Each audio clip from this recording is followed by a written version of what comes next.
Hi friends, అందరూ బాగున్నారా? మేమైతే చాలా బాగున్నాం. మీరందరూ బాగుండాలని మనస్ఫూర్తిగా కోరుకుంటున్నాను. ఇప్పుడు నేను వచ్చేసి ఆఫ్టర్నూన్ అండి, లంచ్ టైం అవుతుంది కదా. ఈరోజు మునక్కాడ సాంబార్ చేస్తున్నాను. నా పద్ధతిలో చెప్తున్నాను. చాలా బాగుంటుంది, చాలా టేస్టీగా కూడా ఉంటుంది. మీరు కూడా ట్రై చేయండి ఒకసారి. మీకు నచ్చితే ట్రై చేయండి తప్పకుండా. ఇందాక కుక్కర్ తీసుకున్నాను.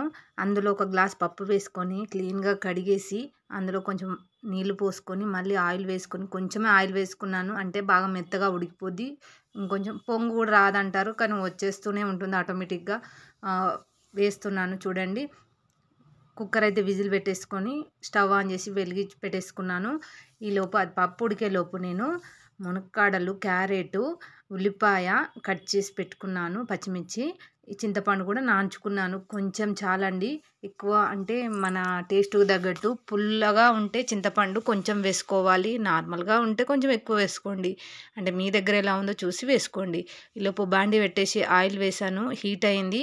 హీట్ అయిన తర్వాత ఆవాలు, జీలకర్ర వేసుకుంటున్నాను. అవి బాగా చిటపటలాడుతూ ఉండాలి.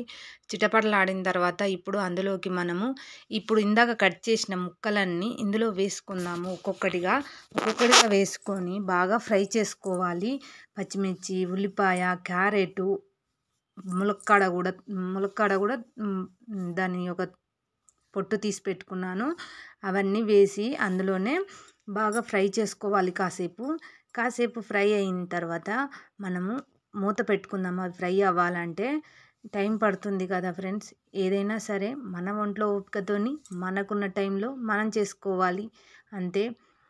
చూడండి, ఇందులో సాల్ట్ కూడా వేసాను బాగా ఉడకడానికి. చూడండి, వేసిన తర్వాత ఇప్పుడు నేను కాసేపు మూత పెట్టుకుంటాను. మూత పెట్టుకొని ఒక 2 మినిట్స్ అట్లా సరిపోతుంది. బాగా మగ్గిపోయిన తర్వాత అల్లం వెల్లుల్లి పేస్ట్ వేసాను. అది కాస్త కలిపి పసుపు వేసాను. పసుపు కాస్త వేగిన తర్వాత ఇప్పుడు నేను కాస్త మూత పెట్టుకున్నాను. మూత తీసి మళ్ళీ ఇందులో నేను బాగా కలుపుకొని ఇప్పుడు నేను ఇందాక మనము చింతపండు తీసుకొని పెట్టుకున్నాం కదా, జ్యూస్ అనేది, చింతపండు రసము, అది చూడండి. ఇప్పుడు మనము దాంట్లో పోసుకుందాము. చారు అనేది పోసుకున్న తర్వాత ఇప్పుడు దానికి సరిపడ నీళ్ళు, అది పుల్లగా ఉంటుంది కదా, ఇందాక చిక్కగా తీసాను, అందులోకి వాటర్ సరిపడ వేసుకున్న తర్వాత మళ్ళీ మూత పెట్టుకుందాము. ఒక పొంగనిచ్చి అందులో కొంచెం కరివేపాకు వేసుకోవాలి. కరివేపాకు వేసుకొని కాస్త కళ్ళు తిప్పి మళ్ళీ మూత పెట్టుకుందాము. ఈలోపు మనం కుక్కర్లో పప్పు ఎలా ఉడికిందో చూద్దాము. చూడండి, విజిల్ తీసి చల్లారింది. విజిల్ తీసి చూశాను. కాస్త వాటర్ ఎక్కువైంది, తగ్గించి వేయాల్సింది. అయితే ఇంకా వీడియో తీస్తూ హడావిడిలో వేశాను కదా, అలా ఉండిపోయిందనమాట.